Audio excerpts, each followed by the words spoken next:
नमस्ते मित्रांनो, संशोधन मार्गदर्शन मालिकेत आपलं सर्वांचं हार्दिक स्वागत। मागील भागात आपण संशोधन प्रस्ताव लेखन करत असताना खर्चाचं अंदाजपत्रक आहे किंवा एकूणच आपल्याला कशा पद्धतीने कोणत्या टप्प्याने जायचं आहे की किती कालावधी संशोधनासाठी लागणार आहे याबद्दल माहिती द्यायची असते। मित्रांनो, आजच्या भागात आपण संशोधन प्रस्ताव लेखन करत असताना ज्या विविध मुद्द्यांचा अभ्यास केला आहे त्यातला सगळ्यात शेवटचा मुद्दा म्हणजे संशोधन प्रकरण योजना आणि संदर्भ सूची तुमची कशी असणार आहे याबद्दल जाणून घेणार आहोत। आता संशोधन लेखन करत असताना किंवा हे प्रस्ताव लेखन करत असताना तुम्हाला प्रकरण योजना तुम्ही कोणकोणती देणार आहात याबद्दलही माहिती द्यायची असते।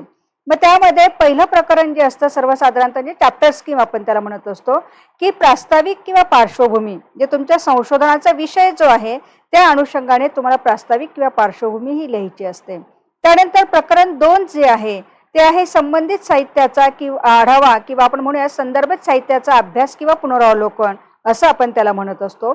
तिसरं जे प्रकरण आहे ते संशोधन कार्यवाही, चौथं प्रकरण माहिती विश्लेषण आणि अर्थ निर्वचन आणि पाचवं जे प्रकरण असतं त्यामध्ये सारांश, निष्कर्ष आणि शिफारशी अशा पद्धतीने आपल्याला काय करायचे असते, प्रकरण योजना ही द्यायची असते।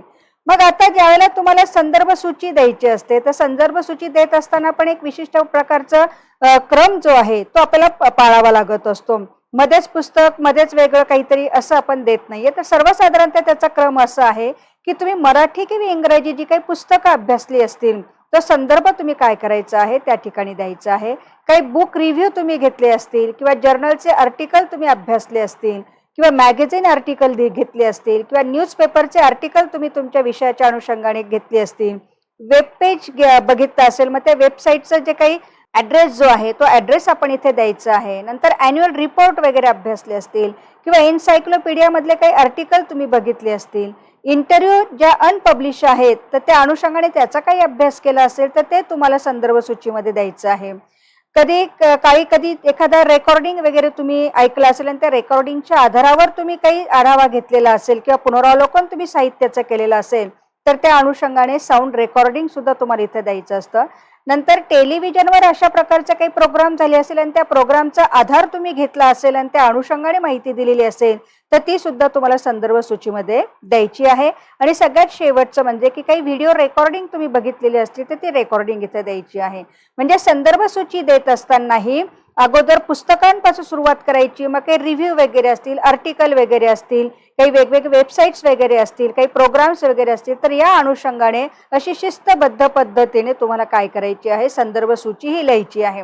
आता इथे तुम्ही म्हणाल की मराठी आणि इंग्रजी तर दोन्ही मिक्स असणार आहे तर तुम्ही सुरुवातीला इंग्रजी सुरुवात करा, त्याच्यानंतर लगेच पुस्तकांचा संदर्भ खाली मराठीत द्या किंवा तुम्ही हा क्रम उलट सुलटही करू शकता आहात असं त्याच्यात नाही। पण जे काही तुम्ही जर इयर वाईज घेणार असाल तर त्या अनुषंगाने त्याची माहिती जी आहे ती काय करायची आहे, संदर्भ सूचीमध्ये द्यायची आहे। आता संदर्भ सूची लिहित असताना पण आपण यापूर्वी पण बघितलं आहे की बिब्लिओग्राफी कशी लिहायची, त्याचा स्वतंत्र व्हिडिओ आपण केलेला आहे, त्याचा भाग तुम्ही बघू शकता। आता समजा 2 ऑथरच्या काही पुस्तकांवर म्हणजे 2 ऑथरने लिहिलेली जर पुस्तकं असतील तर तुम्हाला एपीएस स्टाईल आणि एमएलए स्टाईल काय करायची असते, लिहायची असते।